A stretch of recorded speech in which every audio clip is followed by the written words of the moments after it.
pessoal, e lá vamos nós de novo com muito gosto. Está começando a nova edição do webjornal Pecinha é a Vovozinha, especializado em notícias sobre o teatro para crianças e jovens. Os destaques de hoje são: Grupo Paulistano de Teatro Jovem põe em prática uma estratégia para atrair as escolas públicas para esse tal de teatro audiovisual da era da pandemia. Um podcast promove resenhas saborosas só entre gente que tem bola vermelha na ponta do nariz. Uma mostra que celebra a delicada e específica arte de fotografar espetáculos de bonecos. E mais um tributo à arte gráfica em nossa seção Aceita o Programa. Também não faltam dicas de boas atrações online para toda a família. Fique aqui com a gente. O teatro da pandemia bate à porta das escolas. Desde que estreamos este webjornal há exatas 10 semanas, temos noticiado casos de criatividade versátil dos profissionais de teatro infanto-juvenil, tendo de se virar com o que sabem fazer, mas agora provisoriamente pelo meio audiovisual. Hoje queremos falar de um caso exemplar que despontou há menos de um mês nas redes sociais, protagonizado pela companhia paulistana Arthur Arnaldo, voltada para jovens. O grupo, que há alguns meses transformou seu mais recente espetáculo em um emocionante produto audiovisual, A Travessia de Maria e seu irmão João, resolveu pensar em estratégias para que esse videoteatro ou filme-peça seja mais bem usufruído pelas escolas públicas, nestes tempos de aulas online à distância.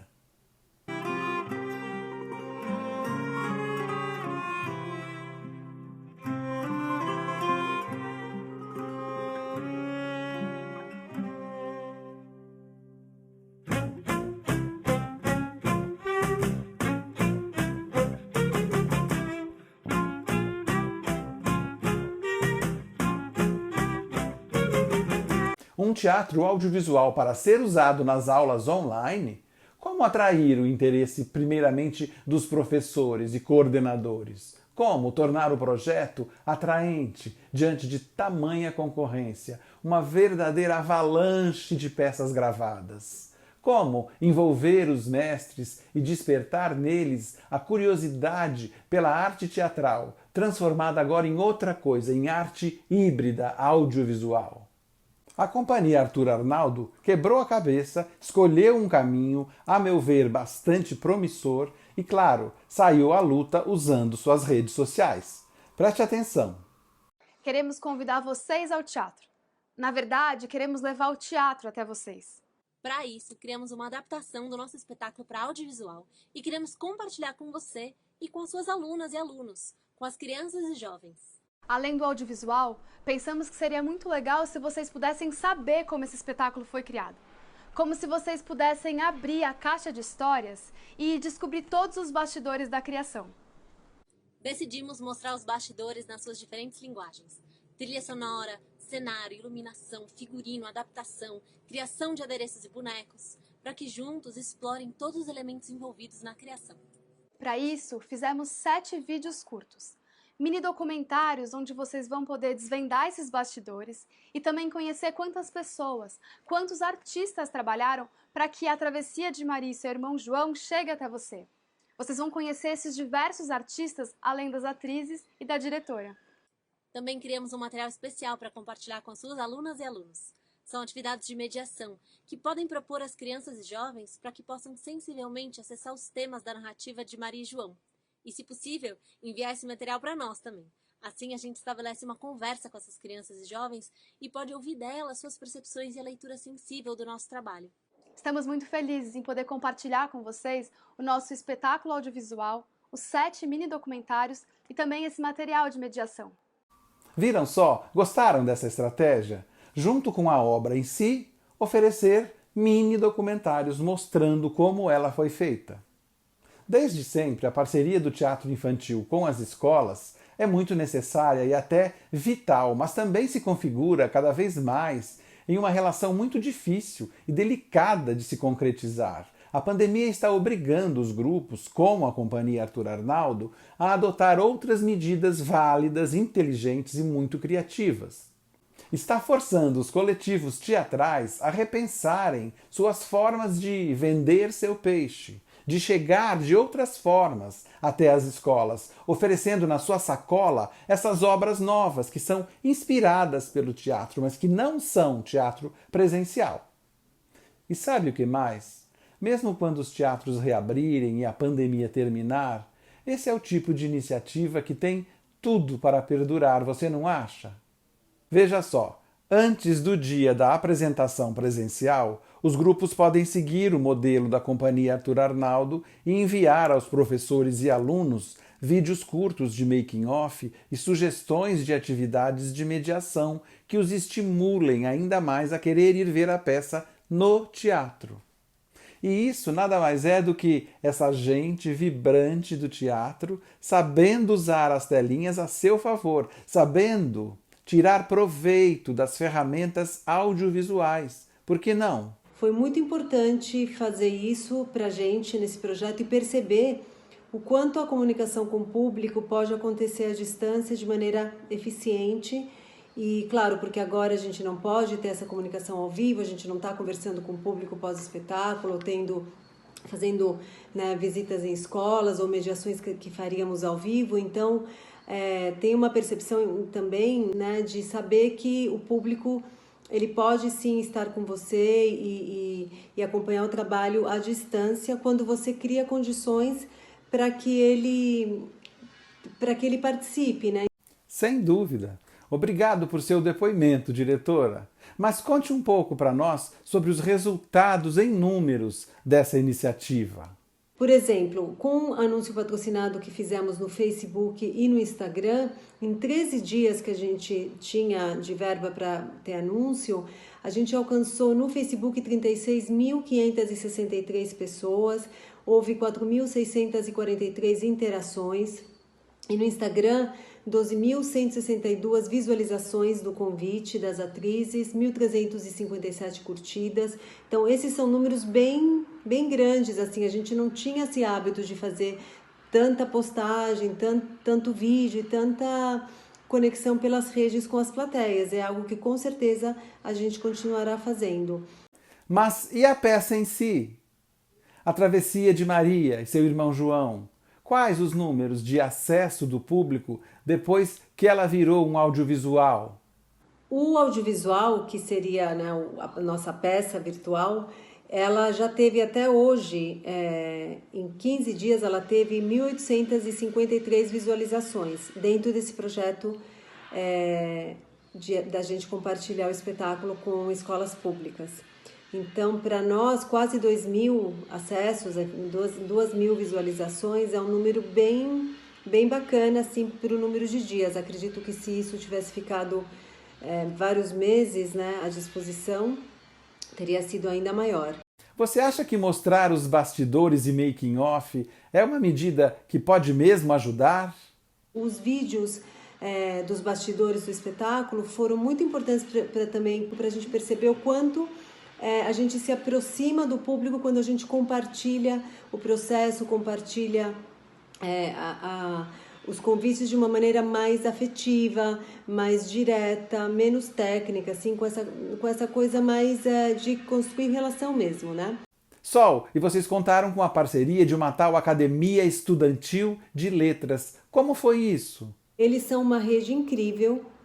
É um projeto incrível da Secretaria de Educação, Academia Estudantil de Letras, e ela, então, trabalhou o nosso projeto em 165 escolas da rede municipal do ensino de São Paulo, onde eles têm cerca de 3.000 alunos, participantes e 150 professores envolvidos. Então, esse é o público que está usufruindo do projeto do audiovisual. Mas eles também fizeram uma postagem no portal da Secretaria de Educação, e isso foi muito bacana, porque isso foi para uma rede enorme das EMEFs, que são 548 EMEFs, 559 EMEIs da cidade inteira e 500 mil de estudantes. com a pandemia, com as greves, com toda essa dificuldade também das escolas, dos alunos de acesso à internet, dessa grande desigualdade, claro que não houve o acesso que poderia ter existido, mas a gente entende que essa divulgação foi muito importante para fazer chegar nas escolas e professores que estão mais conectados. Tanto é que eu fiz a parceria com a academia e aí eu mandei e-mails para outros professores de outros lugares por intermédio de outros parceiros e às vezes chegava e aparecia que eles já tinham visto, que eles já sabiam do projeto. Então, vamos continuar nos conectando virtualmente e fazendo esses projetos de mediação com os nossos públicos, porque isso também quebra as fronteiras do espaço, né? Às vezes não podemos estar em tantas escolas como gostaríamos, não podemos trazer tantas crianças ao teatro presencial, mas elas podem ter acesso à distância a um audiovisual do espetáculo, aos bastidores do teatro. Então, com certeza, isso continuará acontecendo e é algo a mais que a gente vai continuar fazendo e vai ser muito bom, eu acho, quando estivermos mais próximos também presencialmente. Parabéns, Companhia Arthur Arnaldo. Que números estimulantes. Que essa iniciativa renda ainda mais frutos e inspire outros coletivos. O medo virando coragem. É o teatro se virando como pode, enquanto não pode voltar a ser teatro. A mensagem que queremos deixar para as nossas plateias com a travessia é de que lembremos que sempre, para cada medo, existe uma coragem do mesmo tamanho.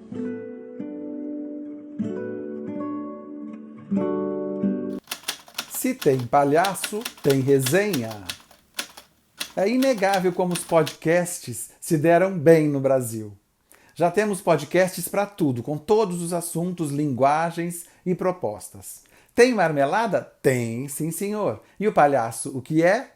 A julgar pelo podcast Papo de Circo, o palhaço é um falastrão e a palhaça também. Papo de Circo é o nome do podcast do artista Cafiota, que a cada sábado bate um papo reto, só com gente boa, ligada a essa arte. Oi, eu sou o Cafi. É igual café, só que com E. Eu quero te dar as boas-vindas ao Papo de Circo, um podcast sobre circo, arte, cultura e mais um monte de coisa. Já estão no ar 4 episódios. Em um deles, a convidada Gabriela Argento fala de como é ser brasileira no Cirque du Soleil. Qual que é a característica do artista brasileiro no Soleil e no mundo que você acha uma coisa comum? Uma coisa comum é a predisposição ao sim, porque é todo mundo muito aberto. A gente aprende rápido. O brasileiro é muito rápido, cara, é muito esperto, né? Ele é muito... A gente tem muito jogo de cintura. Em outro episódio, a diretora Rena de Faria, que é a palhaça Mademoiselle Blanche, diz que seu segredo é não ter medo do trabalho. E você é a pessoa mais CDF que eu conheço na face da Terra. O trabalho rende muito. E aí eu queria saber se você era assim na escola ou se você desenvolveu isso depois de virar artista. Eu acho que esse lado meio Caxias, esse lado CDF que as pessoas veem, eu acho que ele está muito ligado ao quanto eu gosto de trabalhar. Eu acho que é só...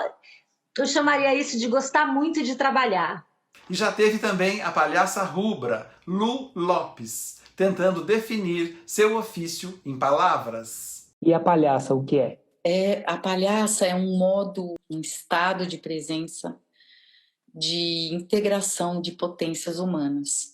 A palhaçaria, ela integra a poética, a comicidade, a musicalidade, né? A potência científica, curiosa, matemática, expressiva como um todo. O modo de existência da palhaçaria é muito revolucionário, né? Porque integra todas essas potências para gerar fluxo criativo. O pilar é a potência do improviso, né? É o necessário, é o simples necessário. É simples, mas não é fácil. O mineiro Cafiota é malabarista, monociclista, maratonista, músico e palhaço há mais de 20 anos. Já passou pelos mais conhecidos grupos circenses do Brasil. Suas conversas são descontraídas e saborosas. sempre. Você pode ouvi-lo com seus convidados pelas principais plataformas de streaming de áudio, como o Spotify, por exemplo, ou seguir o projeto pelo Instagram Papo de Circo. Aceita o programa? Nesta sessão especial do nosso web jornal, vamos relembrar hoje do programa da peça O Menino Teresa, em sua temporada de 2007, há quase 14 anos, no palco do Sesc Ipiranga, em São Paulo. Todo em preto e branco, explorando nos desenhos de traço naif as principais cenas do espetáculo e com bastante texto, o programa era uma atração à parte, desses que a criança pode saborear sem pressa, guardar como se fosse um livro. O texto usado no programa era coloquial e brincalhão e destacava algumas palavras-chave com o uso de letras maiúsculas. A programação visual, vinha assinada por João Batista Correa e Rua 6, Casa 9, com desenhos da própria atriz protagonista, Cláudia Missura. Produção executiva e fotos de Drica Burquim. Realização, Banda Mirim e Sesc São Paulo. A peça, até hoje no repertório da premiada Banda Mirim, fala de uma menina curiosa para saber como é que é ser menino. Texto e direção de Marcelo Romagnoli, com Cláudia Missura e Tata Fernandes, também autora das músicas. Vamos relembrar desse programa? Eu guardei, você guardou?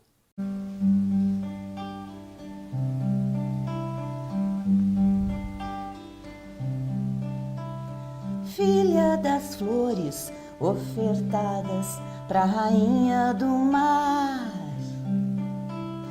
da natureza, princesa Teresa, iluminando o caminho da lua e do sol. Teresa, Teresa, Teresa. Tem gente que treme de frio, tem gente que treme de dor, tem gente que treme de febre, que treme de amor, tem gente que treme de medo que nem vara verde, taquara, bambu. Tem gente que treme só de pensar em bicho, papão, pitbull. Gelatina treme. Tem gente que treme de frio, tem gente que treme de dor, tem gente que treme de febre, tem gente que treme de amor. Tem gente que treme de medo que nem vara verde, taquara, bambu. Tem gente que treme só de pensar em bicho, papão, pitbull. Geladeira treme. Mosqueteiros que cantam. Nessa onda agitada de experimentos cênicos audiovisuais, chega a vez da temporada online da versão de Os Três Mosqueteiros, feita pela companhia Vira da Lata, de São Paulo, com texto e direção de Alexandra Golik. O fio condutor da montagem é a música, que é parte fundamental da narrativa e fala de amor, amizade e dor. As rapsódias são os momentos mais elevados do espetáculo, em que os sentimentos são compartilhados entre os personagens. No elenco, Bebel Ribeiro, Marco Barreto e Renata Airoldi. Temporada de 15 a 30 de maio, sábados e domingos às 16 horas. Transmissão, canal do YouTube do Vira da Lata. Grátis. Gargalhando com sucata. Duplas de clowns, quando têm a química certa, o ritmo frenético e um potente texto de humor à sua disposição, funcionam não só presencialmente, mas também nas telinhas dessa pandemia. É o que esse período de isolamento social nos tem mostrado. Uma dessas boas duplas circenses, que soube usar bem o meio audiovisual, é formada por Fábio Brasileiro e João Marcílio, da companhia Raros Circos, de Ribeirão Preto, interior de São Paulo. Eles souberam ganhar o público, mesmo que virtualmente, graças a um carisma incontestável. Talento também não falta. Na semana passada, eles disponibilizaram em seu canal do YouTube o movimentado Reciclaun Circus, que trata dos temas da reciclagem, usando muito malabarismo típico de picadeiro.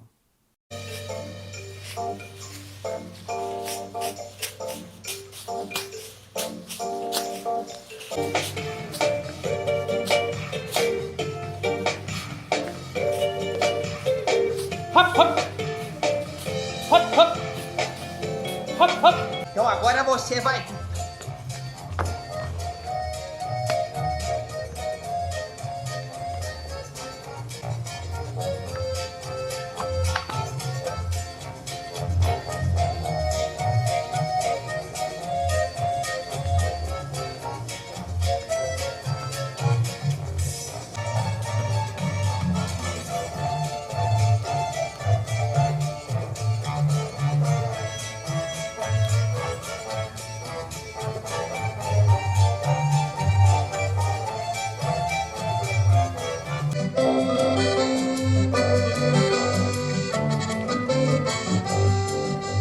Um gari e um catador de sucatas se encontram na rua e vivem um dia de trabalho juntos.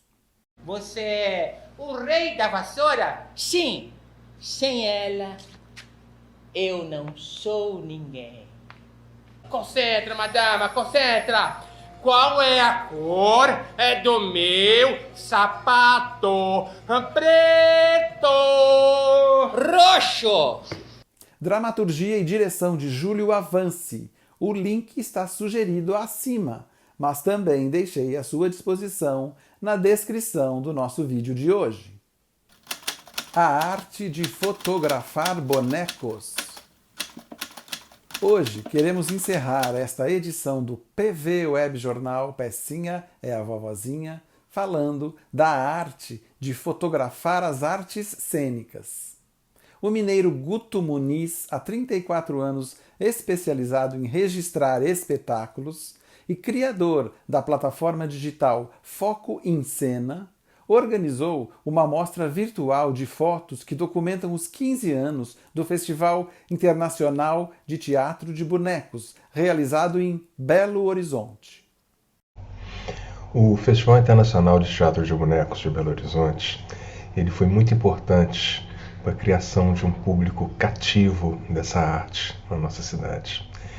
E ao trazer espetáculos de teatro de bonecos para o público adulto, ele fez com que pais e mães de diversas crianças reconhecessem a força dessa linguagem e se tornassem muito mais presentes com seus filhos nos espetáculos infantis. Eu via muito durante a cobertura fotográfica pais e mães com seus filhos vibrando intensamente, da mesma forma que os filhos, durante o dia nos espetáculos infantis e retornando à noite para assistir o pai e a mãe os espetáculos adultos. Esse festival foi criado pelo bonequeiro Lelo Silva e sua companheira Adriana Focas. Lelo morreu no final de 2019, aos 53 anos, vítima de câncer. A mostra é um tributo à sua memória. São nada menos do que 230 fotografias de espetáculos apresentados nos 15 anos de programação. As atrações infantis, claro, marcam forte presença nos registros da mostra. As crianças ficaram, logicamente, apaixonadas com o festival, porque ele trouxe espetáculos de diversos estados brasileiros e até do exterior, com técnicas muito variadas que muitas das crianças nunca tinham visto na vida e ficaram apaixonadas com o que viram. Os autores das fotos que você vai ver são o próprio Guto Muniz, Kika Antunes, Marco Aurélio Prates e Nereu Júnior. Guto resume para a gente qual é o grande barato de fotografar teatro e especialmente peças infantis, repletas de crianças na plateia. Para fotografar, é muito gostoso fotografar espetáculos infantis, porque as crianças elas trazem uma energia maravilhosa para os espetáculos que reflete no palco e que, por sua vez, reflete também na fotografia.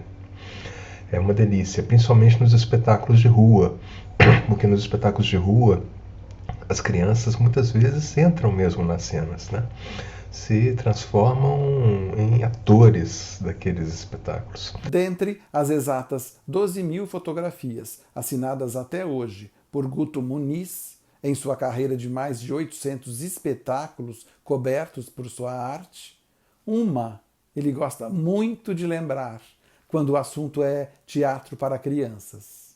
Olha só. Eu lembro muito de uma cena que aconteceu na primeira edição do festival, no ano 2000, numa apresentação da Companhia Piafraus de São Paulo, o espetáculo Gigantes de Ar, no Parque Municipal em Belo Horizonte. Eram bonecos infláveis, enormes. E eu estava ali fotografando, sentado logo à frente do público, na primeira fila, fotografando o espetáculo. Quando eu olhei para o lado, eu vi duas crianças com um olhar completamente apaixonado para a cena, como se elas tivessem visto e possivelmente estavam vendo a coisa mais linda que elas já tinham visto na vida. E eu parei de fotografar o espetáculo naquele momento e fiz uma foto dessas crianças. E é muito legal, porque todo mundo que olha para essa foto e vê as expressões delas, fica imaginando o que é que estava ali e que causou nelas essa emoção tão grande. E se coloca naquela imagem também, né? Pensando qual é o espetáculo que traria, talvez, para aquela pessoa que estava vendo aquela imagem, a emoção que aquelas crianças estavam sentindo. Então, para mim, é uma imagem muito marcante do Festival Internacional de Teatro de Bonecos, dessas duas crianças assistindo esse espetáculo da Piafraus. A partir deste sábado, dia 15, às 19 horas, a exposição entra no ar de forma permanente pelo site fotoencena.com.br, acesso livre e gratuito. Não perca esta linda viagem de resgate e preservação da memória das artes cênicas, feito por meio da cobertura fotográfica de 4 grandes profissionais. Fiquem agora com um breve aperitivo, uma seleção especial feita com exclusividade para o nosso Pecinha é a Vovozinha, com registros de alguns espetáculos infantis que passaram pelo Festival de Bonecos de Belo Horizonte nos últimos 15 anos. Emoção a toda prova. Volta, teatro! Vem, vacina! Tchau, gente! Obrigado pela audiência!